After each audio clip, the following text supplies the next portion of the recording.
I'd always been pretty good in school, but I started to get really good in school, like really focused in, even though as soon as I stepped out of the school, it was time to smoke. It was time to shut all that crap off and turn on this whole different life. And I Hey, really, balance, right? yeah, balance. In weird ways, like being Hannah Montana. Yeah.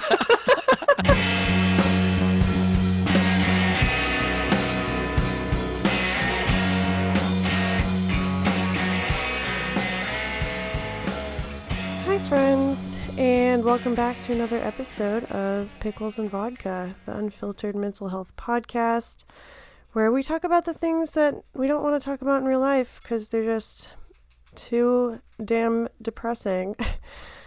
I laugh, but that's honestly how I feel right now. Today hasn't been a good day. My anxiety is telling me that I need to go out and get shit done, but my depression is keeping me from doing them, and it just all combines to form this sick straitjacket that I've locked myself into. I think it's just hitting me how debilitating my mental illness is, because today I literally felt like I had no options, and why even try if I was going to fail? I just felt crushed by loneliness, and I felt like, even though I know I have a lot of people that love me, I felt like I couldn't call them to ask for help because that would be selfish, and it's not even that bad anyway. And what could they even tell me that would help? Because when it comes down to it, I feel like this is who I am at my core. I'm just a broken person, and nothing will ever fix me. And I can work really hard to get my eating disorder under control, to get my addictions under control, to get my self-harm under control, whatever it may be. But at the end of the day, I feel like I'm going to need something. I have the fear that I can be doing everything right and still want to die and just not find any happiness out of anything. And that's just such a terrifying thought.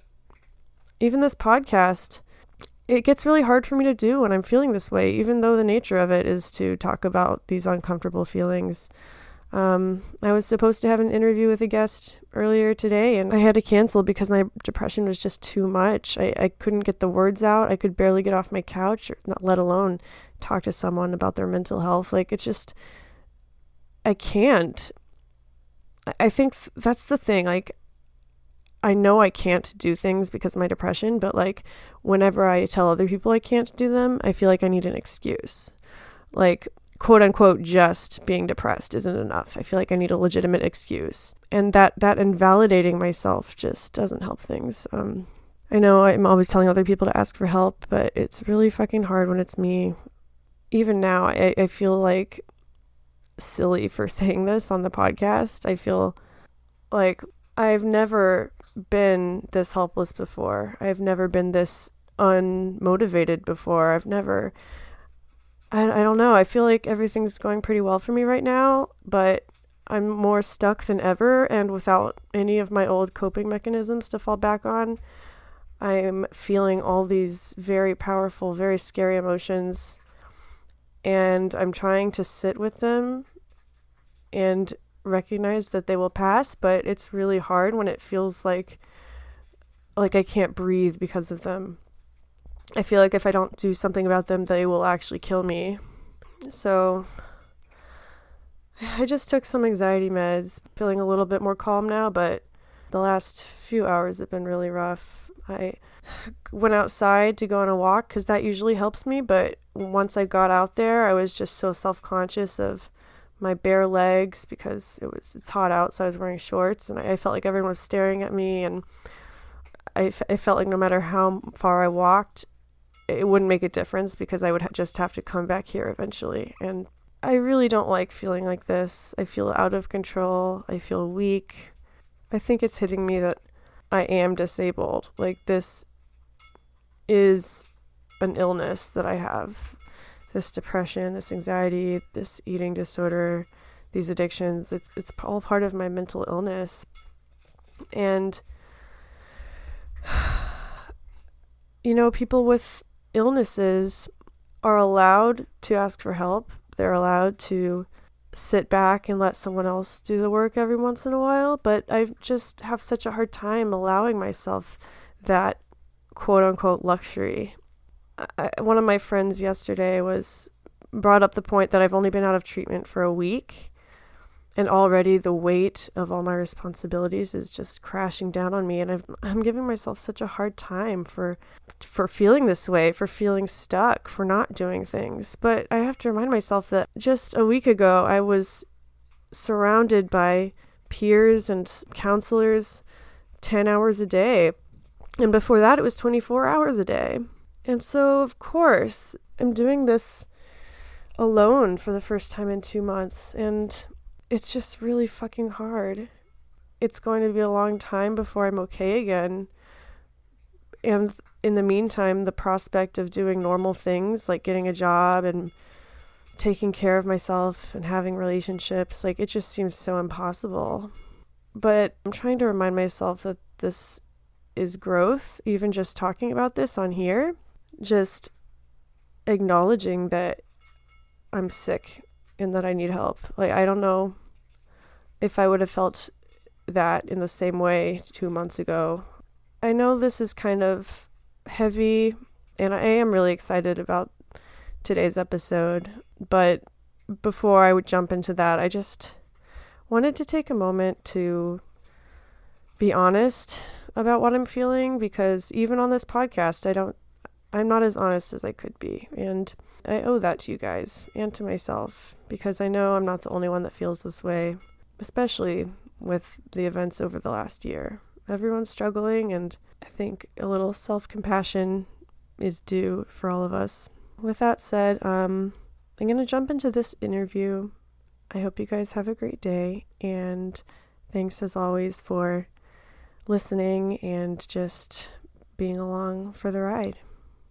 Enjoy. Hello. Hey, Hey. welcome. Wait, are we live? No. Well, Okay. I mean, no. I just wanted to sound like professional. I was terrified. I was like, whoa, Just roll whoa, whoa, with wait. it. Hold on. Oh, How I are didn't you? tell you this was going to be a live recording. Oops, my bad. It's all good. I forgive you. Oh, thank Oh, God. I am good. Thanks for asking. You want to yeah. know what I've been doing for the last hour? What have you been doing? I've been watching YouTube walkthroughs of Oregon Trail. Really? Yeah. It's been a Did while you? since I've heard that. Same. I don't know what it is, but the last few weeks I've been just deep diving into like childhood nostalgia, like Yeah. specifically old PC computer games. Okay. It's been a wild ride.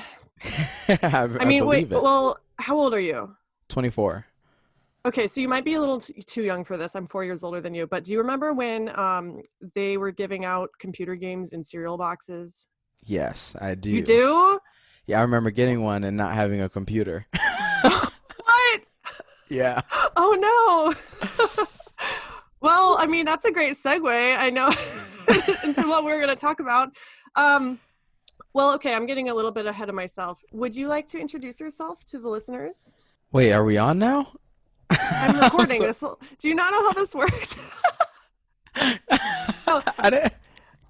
Sure. I'm just kidding with you. No, I'm recording this whole time. It's then Okay. later on I edit it and make. You can leave all of it in. It doesn't matter. It's up to you. But yeah, so just what's your name? Where are you from? I Yeah. guess you already said how old you are, but what you do, whatever you want to let the listeners know right off the Sure, bat. yeah. I'm Javaughn. I go by Jav most of the time. Well, anybody on the West Coast will call me Jav. Anybody on the East Coast will call me Javaughn. I didn't get that nickname until I moved, so either way. I am a realtor. I don't think that has anything to do with anything, but that's what I Or do does for it? work. Maybe. I guess we'll see. And then I am a podcaster. I can't do that full time because not enough people like me just yet. Aw. Well, after And this, who yeah, knows? right. And I'm in Arizona. I'm originally from Georgia, and I lived in Michigan. We'll get into all that. It's funny because I also grew up on the East Coast and am now on the West Coast. I'm curious to see like what big differences you've noticed now that you've Yeah, seen both sides. definitely culture shock. Georgia to Michigan was a culture shock because you have like the Southern hospitality, and then you move into the Midwest, and they're just like, "Ope, ope, ope." Oh my fucking God. I love that meme so much. I am guilty of I ope. I'm an I do oper. it all the time. It's It rubs great. off on you so quick, and then before you Yeah. know it, you're like in the grocery store and you walk by somebody and you braze their shoulder and they're like, "Oh," and then I mean, Oop. I'm sorry. I mean, excuse me. And then from the east side of the United States to the west side of the United States, the difference in honestly races that you see in Georgia is like surrounded by a bunch of black people and some white people, and then moving to Michigan was like mostly white people and some Mexican people, and then moving west was like Mexican, Asian, Indian, everything under the sun. You're like, Yeah. whoa, you guys are more than just on TV. So so it's kind of cool. Yeah, what have you seen Yeah. the differences from east to west?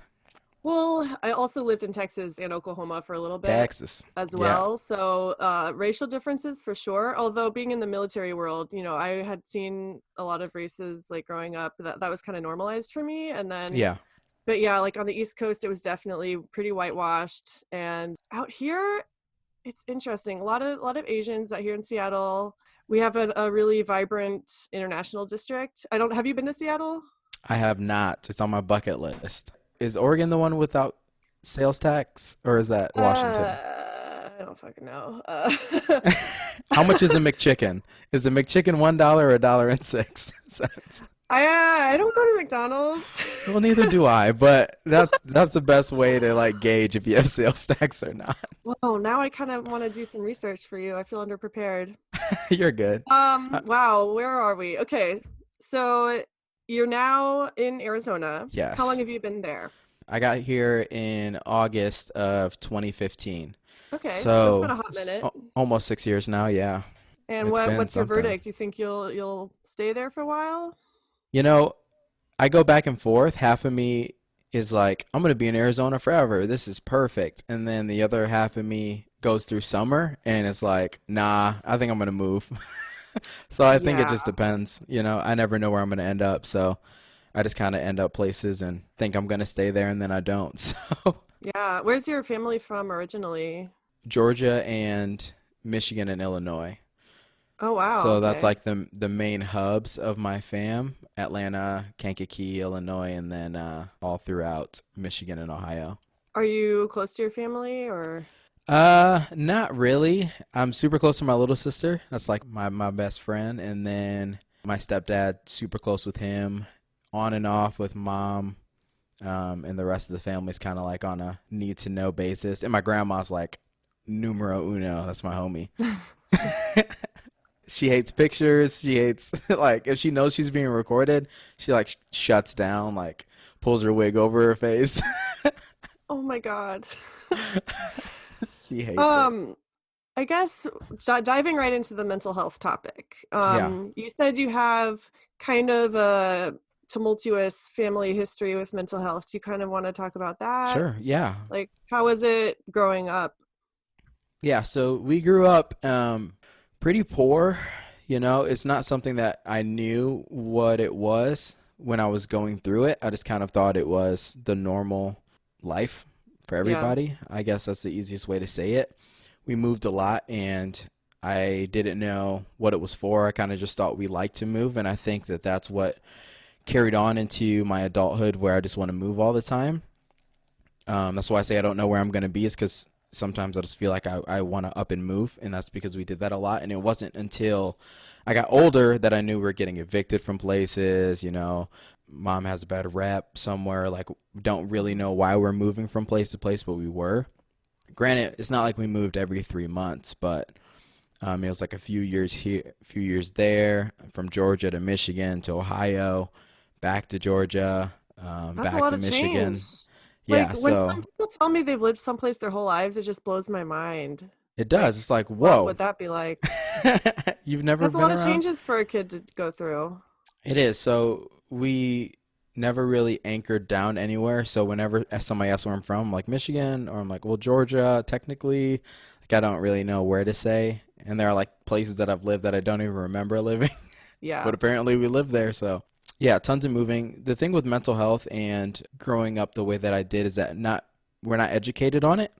And I don't know if I can attribute that to the black community or if I can contribute it to lower wealth classes, so to speak. but you don't really learn about depression or anxiety or trauma and how when you go through that, it changes you and why you act the way that you act. You don't really learn any of that.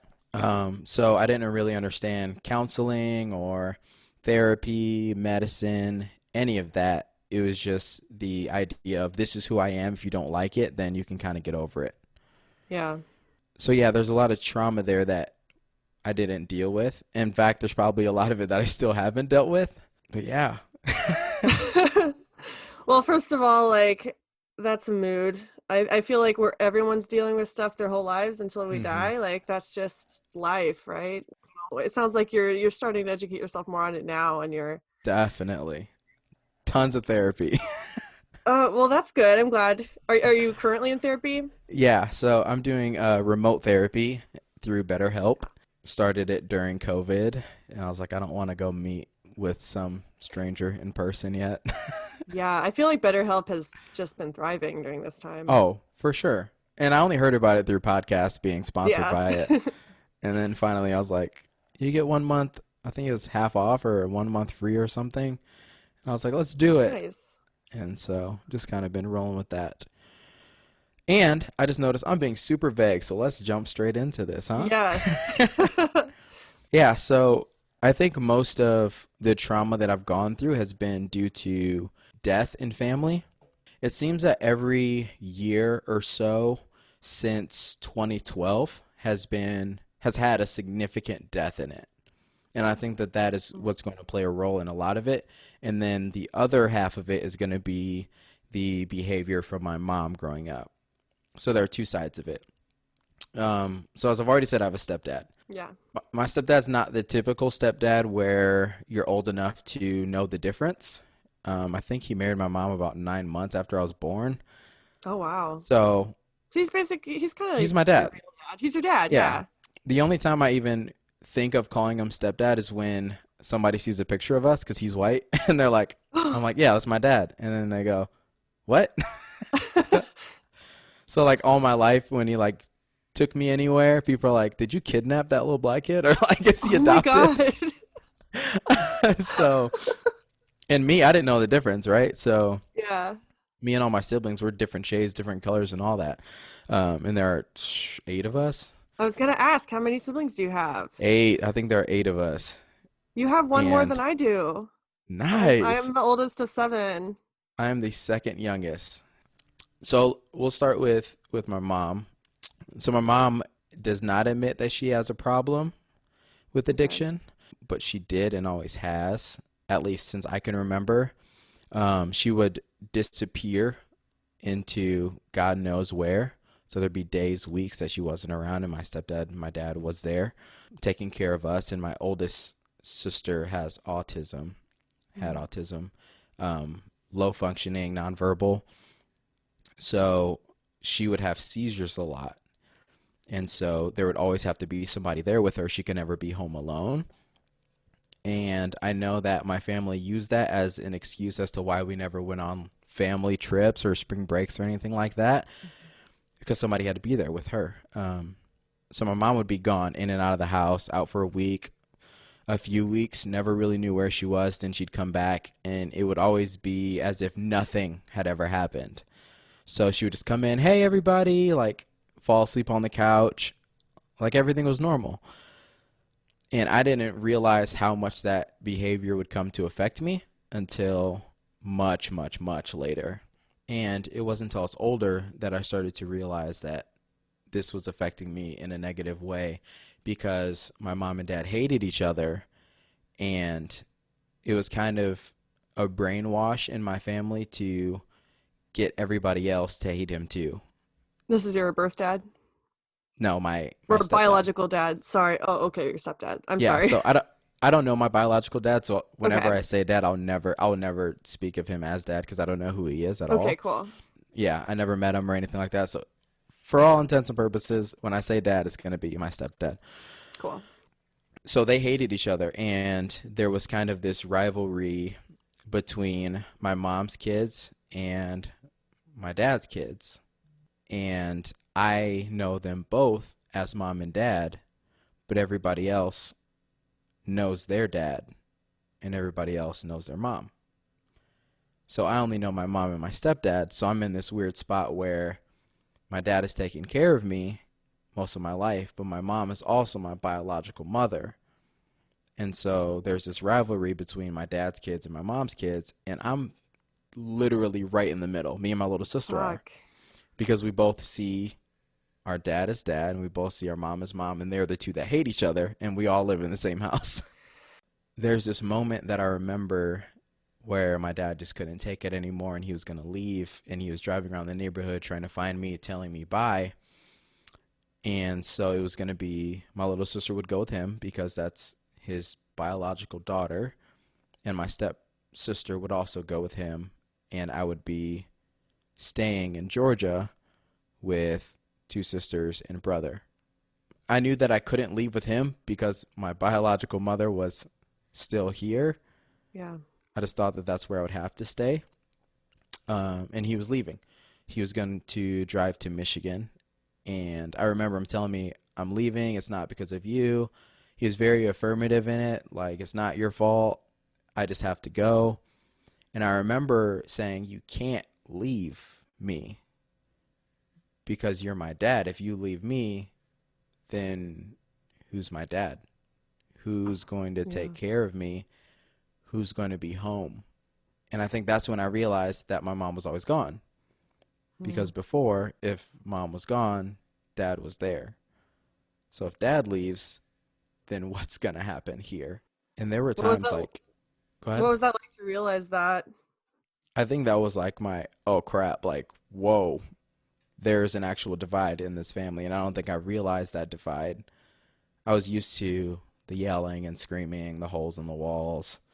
And my dad had a bad temper. And my mom would always say that to us, like, oh, he punches walls. Like, he's the angry one. And it wasn't until I got much older that I realized why he was so mad. And for as much as my mom put him through, and don't get me wrong, I love my mom. I really do. As much as my mom put him through, he never laid a hand on her. Like, no matter how mad he got, it was always he'd hit a wall or go to his car or go outside. And that's something that I will always respect of him, because there are a lot of other men that when put in a situation like that, they would abuse their spouse, and he didn't. And so that's something that she could never say. She could never say he hit me or he did this. She could always say he hit the wall or did something like that. And so fast forward back to that moment where he's leaving. Yeah. I'm standing there like crying on the street, like, like, please don't leave. I remember saying he has to go, and then he left. And I think maybe a few days later he came back, and we tried to act like everything was normal again. And I needed my little sister. Like, she's my go-to because we're all so far apart. So almost everybody's 4 years apart from each other. So I have an older brother named Jay. At this point, I only know I have one older brother, and he's 8 years older than me. I have an older sister named Shannon, who's 4 years older than me. Older sister named Sharday, who's 10 years older than me. Older sister named Asia, who's about 9 years older than me. So the way that these ages work out is that Asia is my dad's daughter. Sharday is my mom's daughter. Jay and Shannon are my mom's daughter and son. And there's AJ, who's my dad's son, but he doesn't live in Georgia. So I know him at this point, but not really. And I'm my little sister, Madison. And That's so a big gap. Yeah, it is. And me and my little sister are still 4 years apart, but we grew up together. Whereas all of our older siblings were already teenagers. Yeah. You know, when we were old enough to really understand anything. So we don't get along. We don't really vibe in each other's circles by any means. We never go to school together or anything like that. So we continue this lifestyle where we're kind of feuding all the time, and me and Madison are kind of stuck in the middle because we're the only two in the house that understand what our dad has done for us. All of our other siblings have this weird attachment to their fathers who don't do anything for them. But since they know them, they look at my dad like a stepdad rather than the one who's literally watching them all the time. Oh my God, that's so much tension. And how old were you at the time? At this point, I have to be 8 or 9. That's a lot for a little kid to go through. Yeah. for a little kid to like handle. And a lot of it is not even understanding why we're all mad at each other. And why, in my head, I'm such a kid that I'm like, why do we have to choose sides? Why can't you love my dad and love your dad and love mom? And they would always say, well, he's not your dad. But to me, he is. Yeah. So, like, you're confusing me because my biological father, I don't know him. And you're asking me to not love this man as my dad because he's not technically Right. Like an 8-year-old's not going to care about that. Like he's at your all. dad. He's in your Yeah, life. Like that's your dad. exactly. It's like, why would I have nobody else? Oh man. Yeah, that must have been confusing. Yeah, it was very confusing, but in my heart, I always knew that's my dad. And regardless of whatever brainwash my siblings try to put on me, there's nobody else who's my dad, and that's my dad, and that's just gonna be it. So when Okay. he came back, did he stay? Yeah. Okay. So from there on, he's always been there. So everything went back to what we call normal. But were there more incidents with your mom as the years passed? Yeah, I mean Yeah. nonstop. That never stopped. To this day, it has not stopped. Where she's Okay. gone and she's there, she's gone, she's there. So we go a few more years, and then my grandpa has terminal cancer. They say he's gonna die in 6 months. This is 2012 because I'm going into sixth grade. So we moved to Michigan into my grandma's house, and How I many remember times did that you change schools? I had to go to at least three elementary schools, and then I only went to one middle school and one high school because when we moved to Michigan, we stayed there. Okay. So that was the most stable place, which is why I say I'm from Michigan, even though I'm from Gotcha. Georgia. And everybody asks me why I don't have an accent, and that's a whole other story that we'll get to. So what kind of um, support did you have through the schools growing up, if any? None until middle school. So when we moved to Michigan, we lived with my grandma, and I got close with a counselor named Mr. Searing, and he kind of helped me understand, like, hey, I'm somebody who's here for you that's not in your family. And I didn't really understand that concept, so I kind of took that for granted. Mm. But he would become an important part of my life because he ended up transferring to the high school that I went to when I went to high school. Oh So I still wow. had him as a counselor from sixth grade all the way till senior year. So that was really cool. Yeah. So Shout we're out in to Mich. Mr. Searing. I know what a beast. What a beast. Yeah. That's a good guy right there. And I ended up getting a ton of mentors in high school, and that's where really everything started to shift. But middle school, I was a freaking mess. So coming from Georgia, we lived in the hood, brothers in a gang. He'll never say he taught me the gang way, but being around him, looking up to him because he's my brother, I saw Yeah. everything that he was involved in and engaged in things when he wasn't around. So moving to Michigan, my assumption is we're going to live there till my grandpa dies, and then we're going to move back to Georgia where I belong. That's not what happens. Did you miss Georgia? I did. I did a lot because Okay. Georgia at that point was really all I knew. That's all I really understood was Georgia, and that was the place where I felt was home, and I was a Georgia boy. But now we're in Michigan, and it gets cold. There's winter, and it sucks. Sums it up pretty well. Yeah, snow sucks. Like that's No why we wonder, moved. well, you're in Arizona now, so Yeah, does it snow in Seattle? only like twice a year. Okay, so that's not too bad. Yeah. But in Michigan, it snows all winter long. And I remember that being the first thing that I hated. It's like, this sucks. Because if it snows in Georgia, the whole state shuts down. Oh, yeah. It's done. In Michigan, they're like, yeah, walk through the snow and go to school. So your grandpa Um, died and you stayed in Michigan. so he ends up living for another almost 2 years, 2.5 years. He passes away in 2013. Okay. And we moved there in 2011, 2012-ish. So that's like, whoa, is my grandpa dying? Is he not dying? What's going on? But when we moved there, right after we moved to Georgia, maybe a year later, my aunt dies. And my aunt lived in Georgia, and we were really close. We'd always go over there and hang out. And so she passes away about a year after we moved from Georgia. And then I think I have my first moment of real trauma of I missed out on the last year or so with her Mm. because we had to move because my grandpa was dying. And that was my first real experience with death. So as I'm waiting for somebody else to die, another close person to me dies. That's such a conflict in your mind. Like, did you feel torn? I did, because part of me is like, I was closer with my aunt. Yeah. Because that's the way a teenager thinks. Like, why am I here when I should be there? I didn't choose to move to Michigan. I didn't want to move to Michigan. But we also didn't move just because my grandpa was dying. I'm pretty sure we were evicted, and I just didn't know. I didn't know anything at that point, because if we had money, why didn't we move into a house? Well, no one tells you things when you're that age, and it's hard because you don't have any control or any knowledge, but you're just having to go along with everything. And why are the 5 of us or 6 of us moving in with my grandma? None of it really added up.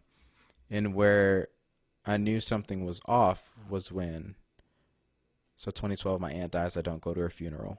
And then 2013, my grandpa dies. We grow closer over these few years. I'm with him as he's slowly passing away from cancer. He's delusional where he's at home to die. Like, they put him in a bed at home so that he could pass away there.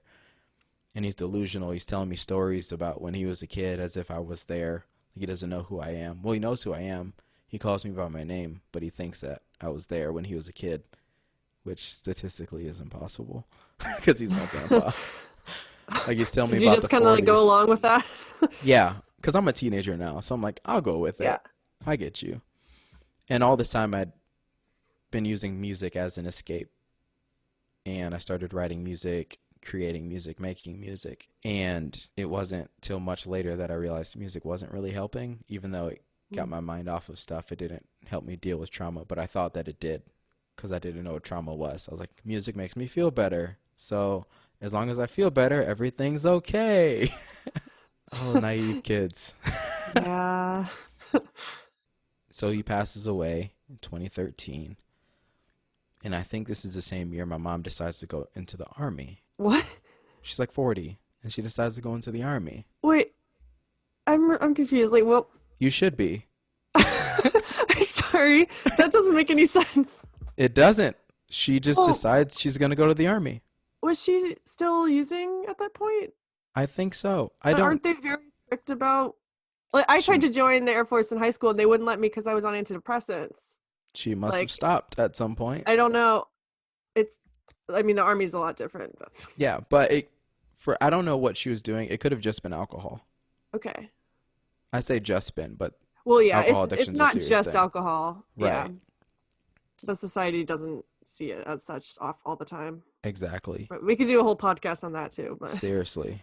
This is a slight detour, but have you gone and talked to her about this later as an adult? Because you said she's still using to this day, right? Yeah. We've tried to have conversations over the span of years, but the issue is that my mom still sees things through rose-colored glasses. She still says, oh, it wasn't that bad. Life wasn't that bad. Everything was good. We had Christmas. It's like, no, we didn't. She has these memories of things that never happened, and me and my little sister just laugh it off. But she just looks at the past as if everything was good, and it wasn't. Yeah. Which is what makes it hard to have those types of conversations, because it always escalates into an argument of, did this happen or did it not happen? I'm like, I have witnesses. I have siblings. I'm very familiar. Yeah. I'll just say that. Okay, so she's trying to join the Air Force. And was this 2013? The Army. So she joins the Army. I'm so sorry. You're okay. Army. She joined the Army? Yep, she joins the Army. Oh, okay. She leaves for basic training. I mean, out of nowhere. What? This is just blowing my mind. So are you staying with your dad at that point? Is he just staying home to watch? We're still with my grandpa. We're still with my grandma's house. Oh, your grandpa. Okay. My grandma's house. So we're still at my grandma's house. My mom goes into the Army. And we are all like, what just happened? So she goes. She flies out to basic training. Is there for, 2 months, 3 months? Holy shit. She goes to the advanced training, and she gets injured. Her knee gives out. Because she's old. She's not old, but she's old to be going into the Army. Yeah. Yeah. In context, she's old. So she gets honorably discharged as a disabled veteran and comes back home. Oh my God. This is just blowing my mind. Yep, this is all 1 year. What the fuck? Okay. And so she comes home and she buys a house, or she rents a house, and then we all move to the opposite side of town. And this is where the Okay. fun begins. Oh my God. I know. It's a Woo. mess. So, my mom tells me I have a brother that I don't know about. Wait. Okay, back up. Tying it back to mental health, like what was going through your mind during all this? Like, how are you feeling? Were you angry? Were you like, I want to numb myself. okay, All I want is numbness. And that's how I ended up drinking a lot. That's how I ended up smoking weed probably twice a day okay, for about a year and a half, 2 years, is because I want numbness. I want all this family drama to go away. Like, I don't want to think about my aunt dying. I don't want to think about my grandpa dying. All I want is to feel like a state of balance. And I think the only thing that's going to take away stress is to listen to music, smoke weed, drink, and rinse and repeat. yeah. So that's really where I'm at this point. And I don't know if I'm acting out to get attention. I mean, also you're a kid, Yeah, I'm just a and dumb kid. okay, so now your mom tells you you have a secret brother. Yep. And I Okay. know that all of this sounds so random, but this is literally just the way that I grew up. Oh yeah. So my No, mom says, "You I get it. ever?" Yeah. So my mom drops a bomb on me that I have a brother that I don't know about, a biological brother that I don't know about, that none of us know about.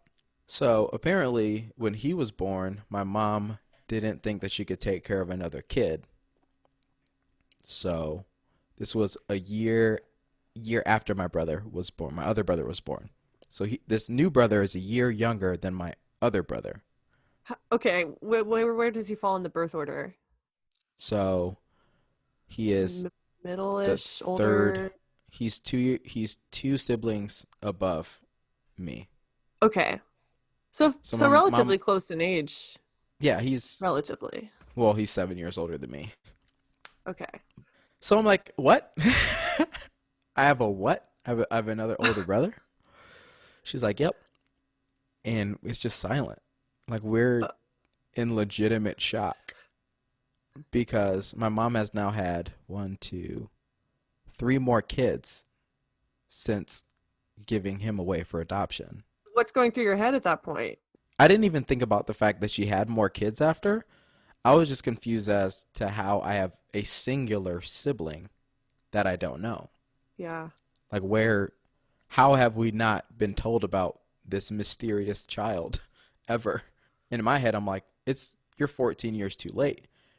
But Mm. imagine my brother who's like, I'm 21, or my sister who's like, I'm 19. How do I not know I have another brother? And she says, he's flying out to meet all of you. Oh. And I'm like, What? oh, buddy, I know.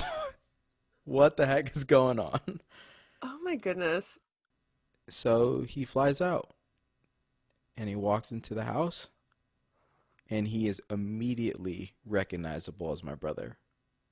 Wow. I mean, carbon copy of my mom. This is what's weird. Me and him have the same personality, even though we grew up in two different states, That's households, wild. and he fits right in with me and my mom. There's a quiet, calm side, and then there's a loud, obnoxious side. I'm on the loud, obnoxious side. He's on the loud, obnoxious side. And we're trying to catch up with each other and like fill each other in on who we are, who you are. And at this point, I didn't get to understand his hurt of being adopted away. Hmm. But there's a lot that comes with that and a lot that I wanted to learn of what it felt like to be adopted out of a family because they didn't think they could take care of you while they proceed to have more kids. Can't imagine. But he was the cool brother. And he rode motorcycles and he drank Jack Daniels. And I was like, I really like this guy.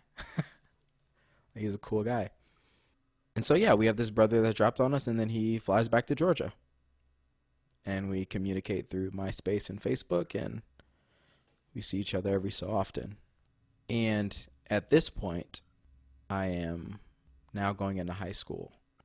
So all these bombs have been dropped on me up to this point. and I'm still trying to learn how to process them. You were talking to that counselor at this time, right? So the Okay. counselor wasn't counseling me on my life, but just on how to be better at school. Gotcha. Now, what this did for me is it put me on a track to want to become a doctor.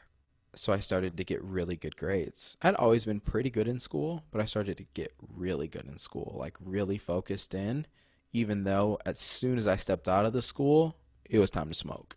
It was time to shut all that crap off and turn on this whole different life. And I Hey, really, balance, right?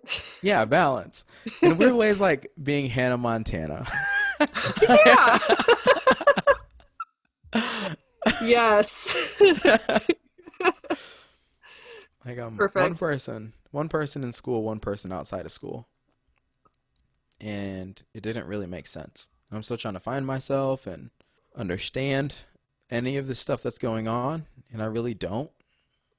I'm just leaning into escaping, Yeah, the numbness and and that distraction, right? Like school must have been a distraction. yeah, and it worked. It really, really worked. Now, in the high schools where I started to learn about depression, not learn about, experience it. I started to feel like this emptiness, and I think numbing it wasn't working anymore. And I obviously had already been trying to fill that void with alcohol and drugs, Yeah. but I started to feel it even with those things. And that's when it became problematic. It has a way of bleeding through. It It's does. tricky like that. And so I try to continue to ignore it. And I did good of ignoring it for about a year. And then sophomore year, it bled through entirely to the point where there was nothing I could do to avoid it. It's just every day felt like this cloudy, rainy weather, no matter what it was. Nothing, I couldn't really enjoy anything. Everything just kind of felt blah. So I asked a friend of mine who was on antidepressants if I could try his. And I did, but the antidepressants that I took from him made me suicidal. Yeah.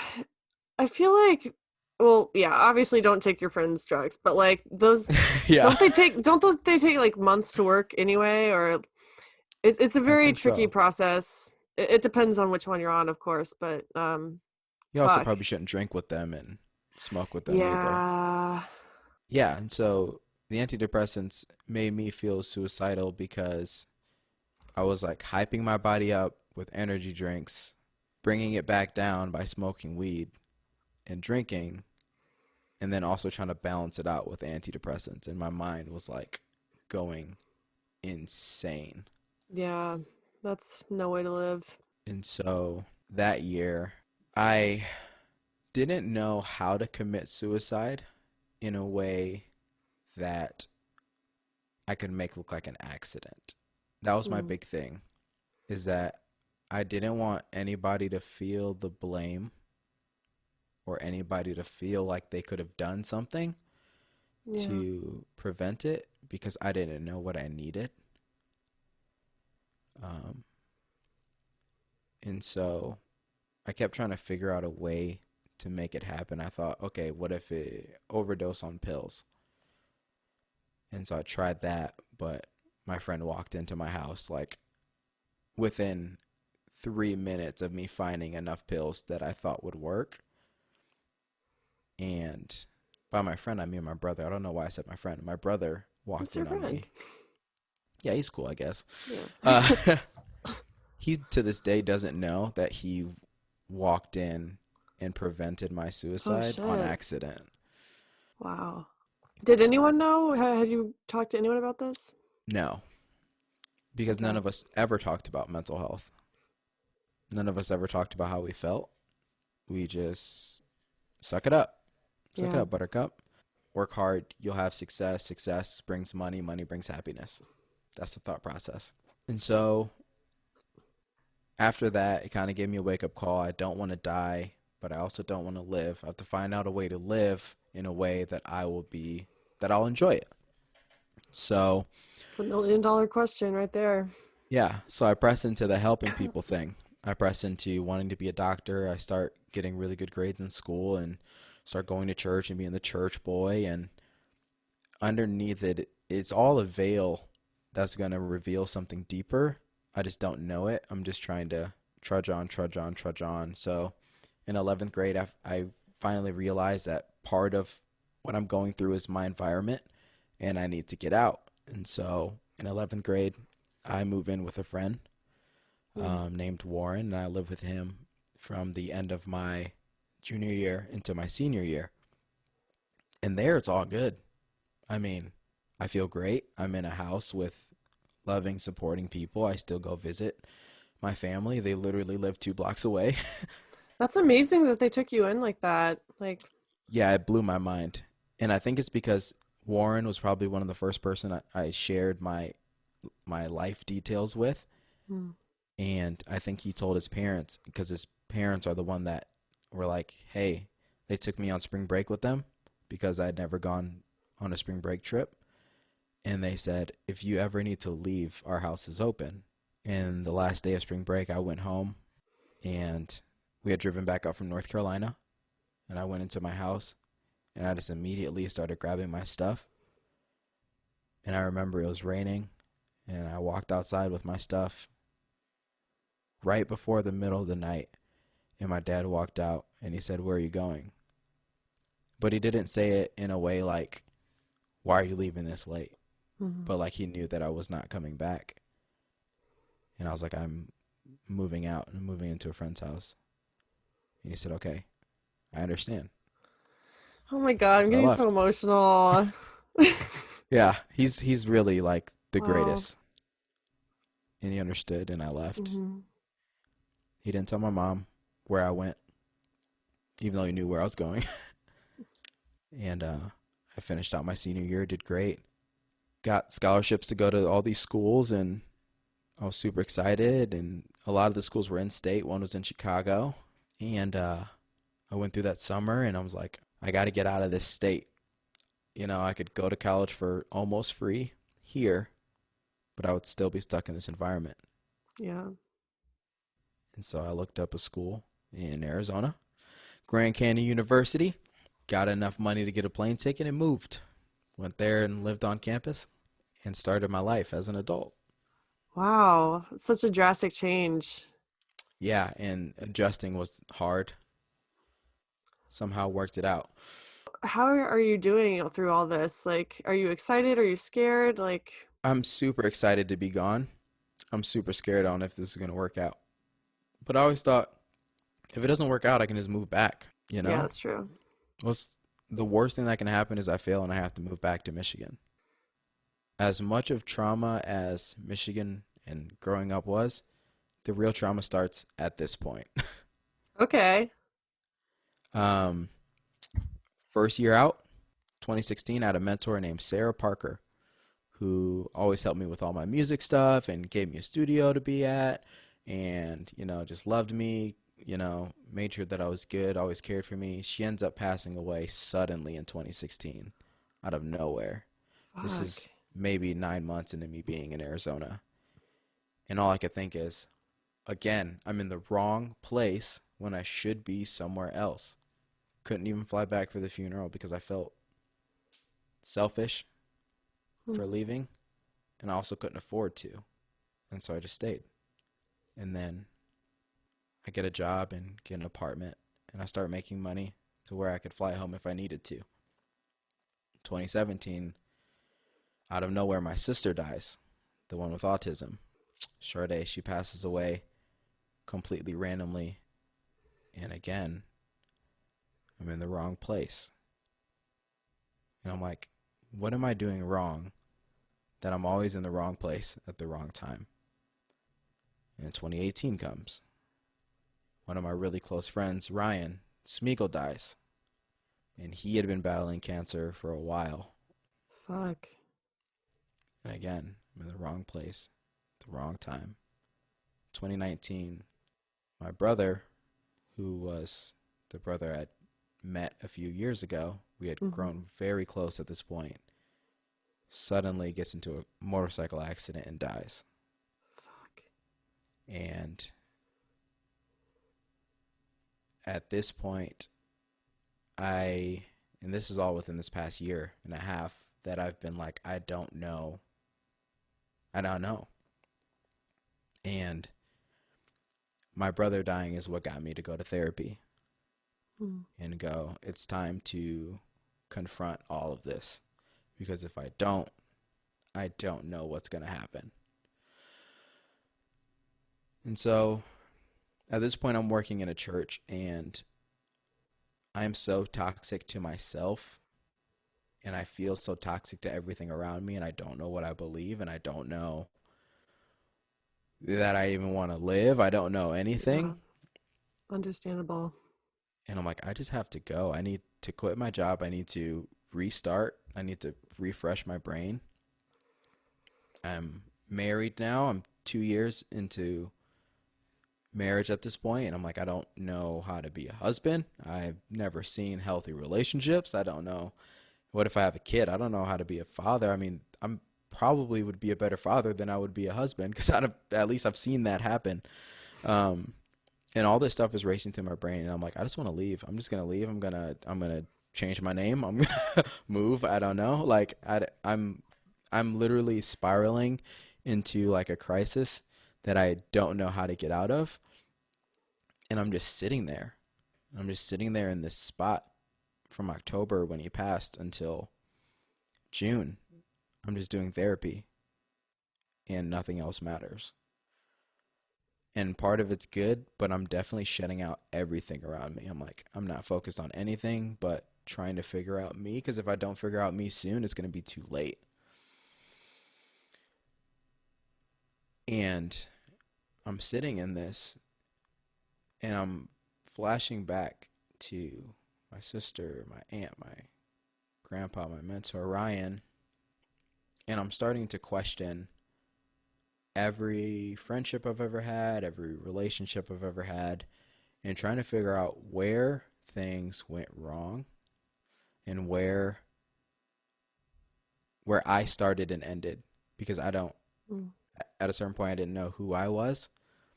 I didn't know if I'm still under the veil of am I actually an extrovert? Am I an introvert? Do I like to be on stage? Do I like to talk to people?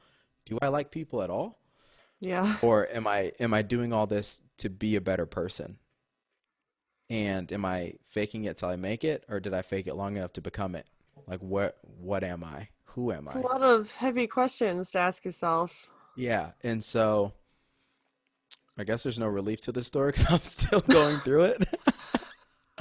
um, but I'm still in the middle of trying to figure out what traumas made me the way I am, and are they things that I can reverse? I'm still unlearning a lot of stuff and learning a lot of stuff about who I am, and Yeah. just kind of in this limbo. Like right now, I feel good. Like my depression's at a relatively all-time low. Well, Okay, knock on that might not wood. be true. Knock on wood. I don't know where I am.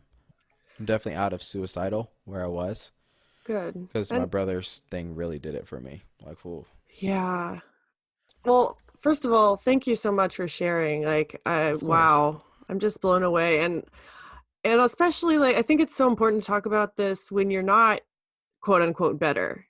Like Yeah, you're for still in the sure. thick of it, and most people are in the thick of it and will be in the thick of it Mm-hmm. their whole like I personally believe mental health is something you deal with your whole life. You're never Yeah. gonna reach the end of the road, whatever that looks like. We're just life is just trying to be a better person, trying to understand ourselves a little bit more until we die. Yeah, Um, absolutely. and I just really respect you for telling your story, sharing this to people, and just talking about it. Yeah. Thank you. It's hard. It is. I do have a win though. Okay, yeah, we need one of those after all Here's a that. here's a happy moment. Okay, so start it off sad and move it into happy. My brother passed away on a motorcycle. My brother loved motorcycles. It was his thing. So about 9 months later, I enrolled into a class to learn how to ride a motorcycle Hell yeah. because after the first few months after my brother passed, I would legitimately cry if I saw a motorcycle. And I was like, I need to get over this anxiety that I have every time that I see a motorcycle. And like my sister passed away from a seizure, so whenever I see a seizure on TV, it like Mm. freezes me up. And I was like, I can't really get over that because I can't like just go be around people with seizures, but I can learn how to ride a motorcycle. So I just scheduled a random class to learn how to ride a bike, and then I found out the day that I finished the school, it was like a 3-day crash course thing on how to ride a Yeah. motorcycle, that the day that I finished was also the same day that he passed. Like Wow. without even trying to line it up or anything. I just got chills. And I went and bought a Harley Fuck yeah. in this past week. I've been riding it through the city and stuff, but I have anxiety about the highway because my brother Oh my obviously crashed on the God. highway. This past week, I rode on the highway on my Harley. Fuck yeah, snaps for you. And it was Sorry, I'm like, in yeah. I'm in PHP program right now. We don't clap, we snap for people, so like it's Yeah, an automatic thing now. that's fine. Um, I'm good with it. did I So I ride motorcycles? Did I? I saw that. I saw it Like on it's a huge Instagram. part of my mental health journey. I don't currently have one. And actually, that's one of my big incentives, like to get better, so I can get another one. But like that's Hmm. I understand like that it's so powerful that you were able to do that for him, and like it makes me so Yeah. happy. Yeah, it's That's definitely amazing. the accomplishment of the year for me is being on the bike, and it I don't know, I think it ties me to him in some way. Oh, And totally, 100%. never thought I'd be on a motorcycle. I can tell you that. Yeah, it's But oh my God, that makes me so happy. That's like the bonus twist I didn't see coming. So yeah, right? Trust me, nobody saw it coming. They're like, uh I bet you stay away from those, don't you? I'm like, no, I'm freaking embracing this well, crap. Like we're okay, going. there's something to be said about pursuing something dangerous in a healthy way, like Hmm. facing your fears and no, like proving to yourself that you can be in danger and you be fine, like you can Hmm. be resourceful, and I don't know. There's something to that, I think. I think there is, and I don't know that it's something that you can really put into words until you do it. You know, Agreed. there are people that I think people are insane that go skydiving. I do. Yeah, yeah. My dad's a skydiver. Never, no way. I would never in a million years. I Nope, won't do it. me But either. motorcycles, that's a more palatable form of danger for me, I guess. And some people would say that it is safer to skydive Oh than it yeah, is to be on a motorcycle. And I can fathom getting on a motorcycle. I can't fathom jumping out of a plane. it's not natural. It's not It's not. natural. Look, everyone has their thing. Everyone needs some Yeah. healthy form of danger. But I think I it's don't just know one of those things that you don't understand until you do it. exactly. So, I'm so yeah. happy that you're doing that, and you're still in therapy. Yeah. Yep. Mm, okay. I Like, think that's going to be a lifetime thing. so I know you're still in the thick of it, and I Yeah. don't want to put pressure on you to like have Put an the pressure answer. down. Well, yeah, there's no pressure, but like, There's no pressure. is there anything that you've learned over the years, or like things you wished you could have told yourself when you were going Yeah. through it? Yeah, I think that if I could go back, I would tell myself to grieve and to try to process things instead of running from them. Mm. It's a cliche thing to say, think about things or process things, but when you legitimately run from your issues and you run from your problems and you run from your pain, all it does is store. It just stores up, and then you lash out in ways that I think are behavioral, emotional, physical. Luckily, I never like beat up, killed somebody, but I think that grief manifests itself if you don't deal with it. 100%. And Well, I and that's think the I thing. was, You do process it in one way or another. It Mhm. either comes out in a healthy way or it comes out in a not so healthy way. Is it? But it's Yeah, gonna come out. yeah. I think I was too scared to cry, too scared to vent in those things. And I think that if I would have done those things, somebody could have helped me earlier, and maybe I could have not gone through a lot. I mean, there are some things that wouldn't have changed, but I Yeah. think that the way I reacted to life in general could have gone in a better trajectory than it did if I had gone back and grieved and cried more.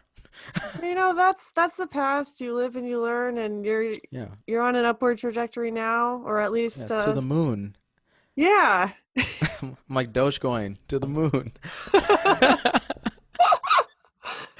Oh my God. Well, okay, so tell me about your podcast now and like Yeah. how get that kind of thing. I mean, is there anything else you wanted to say about mental health stuff or I think if I can encourage anybody who's listening to dig deep into what you do, dig deep into realizing who you are, because there are probably pieces of you that you don't like, and there are probably pieces of you that need help that you don't realize need help.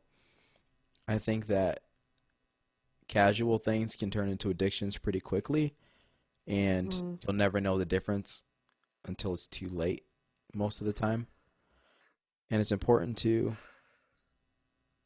either make yourself recognize it or allow other people to speak into your life and recognize it for you and for you to actually listen. Yeah. Go to fuck. therapy. I feel like I needed that. I mean, that's Well, good. powerful. Yeah. Yeah. Woo. All right. Tell me about your podcast now and where to Yeah. find you. My podcast is we brand it as your second favorite podcast. It's called Decent Takes. We don't aim to be your number one podcast. I don't think anybody should consume this content as their primary source of anything.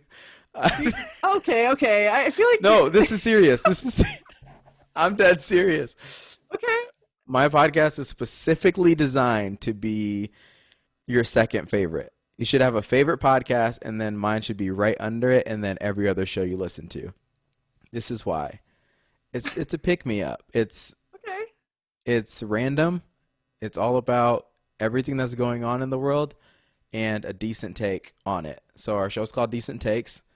It's literally just decent takes on life and what we think about stuff from a non-celebrity point of view. All right. Yeah, I did start listening to your most recent one actually this evening. I was listening to it. I know random. how strongly you feel about Burger King. I hate Burger King. Oh my gosh. But listen, you made the mistake of getting nuggets at Burger King. They were disgusting. Why would you get nuggets at Burger King? Because they're only $1.49. Okay, but that's the reason you don't get them. It's Wait, Burger King. It's not Nugget King. Do you eat there? Don't tell me you like it. No, but Okay. I would never. No, but as a kid I went there, but I didn't get the fucking nuggets. I got the burger because it's Burger King, and it was decent. Know, but I wanted to know how you could sell 10 nuggets for $1.49. I had to find out. Well, then you were asking for it. I did ask for it, and it definitely delivered something that I was not ready for. Well, so you can look up Decent Takes to hear your takes on Burger King and other important issues. For real, you talk about. I love that you talk about a good range of issues. Like you talk about silly stuff like that, but you talk about important stuff too. We do cover some real stuff too. A lot of things we talk about are going to be basically anything that's going on in mainstream media.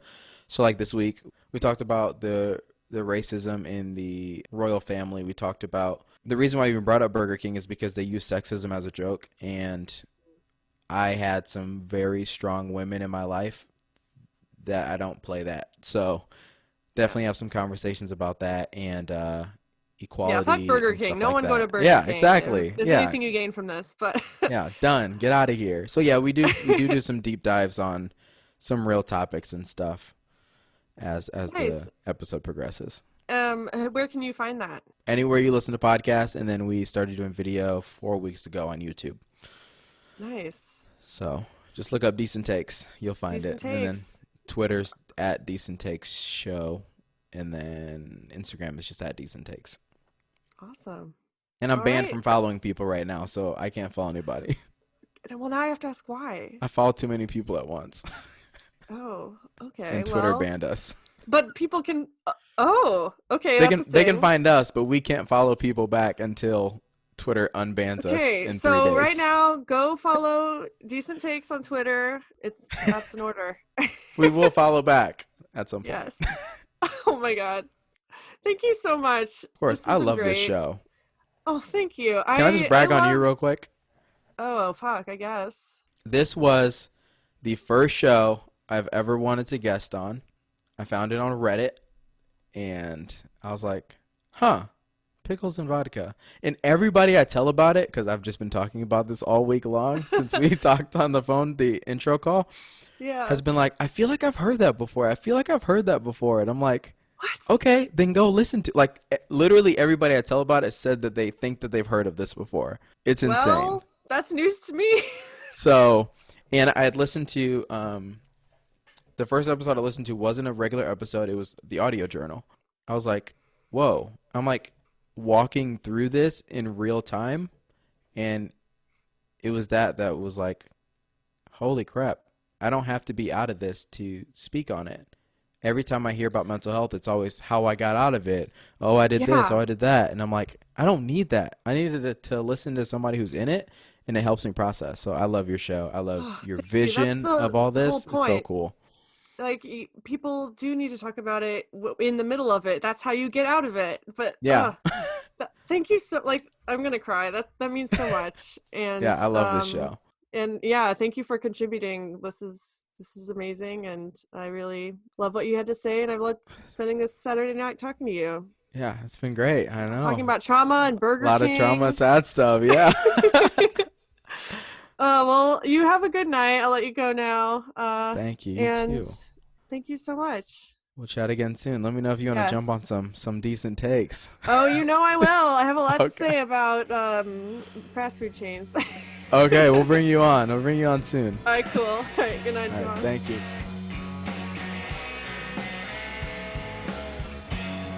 Hey guys, thanks for listening to this episode of Pickles and Vodka. If you could relate to anything we talked about, you can follow the podcast at Pickles and Vodka Podcast on Instagram, on Facebook by typing in Pickles and Vodka Podcast. You can also email me at picklesandvodkapodcast@gmail.com if you have any stories or if you just want to say hi.